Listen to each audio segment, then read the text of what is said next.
District Korangi press club پر سال 2025 اور 2026 کے الیکشن میں یونائیٹڈ ورکنگ جرنلسٹ پینل کو شاندار کامیابی پر حاصل کرنے پر دیگر سرکاری سیاسی سماجی میڈیا تنظیموں کی جانب سے مبارکباد دینے کا سلسلہ جاری ہے۔ اس حوالے سے مزید تفصیلات دیکھتے ہیں ہمارے چیف رپورٹر کراچی جاوید محمد ارائیں کی اس رپورٹ میں۔ بالکل ڈسٹرکٹ کورنگی پریس کلب پر سال 2025 اور 26 کے الیکشن میں یونائیٹڈ ورکنگ جرنلسٹ پینل کو شاندار کامیابی پر مبارکباد دینے کا سلسلہ جاری ہے،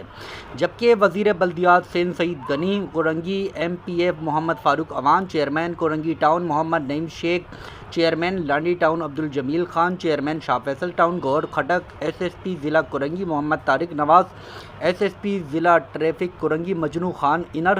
M P A Landhi Najam Mirza, M N A Landhi Javed Hanif و دیگر سیاسی سماجی میڈیا تنظیموں کی جانب سے ڈسٹرکٹ کورنگی پریس کلب کے سال 2025 اور 26 کے الیکشن میں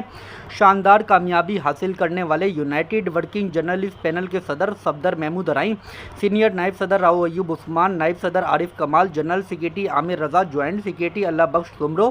سیکریٹری اطلاعات و نشریات Nadeem Aslam, finance secretary Javed Mahmood Arain, office secretary Ghulam Hussain, executive member Faraz Qureshi, Junaid Khan اور مرزا عادل بیگ کو دل کی گہرائیوں سے مبارکباد پیش کی۔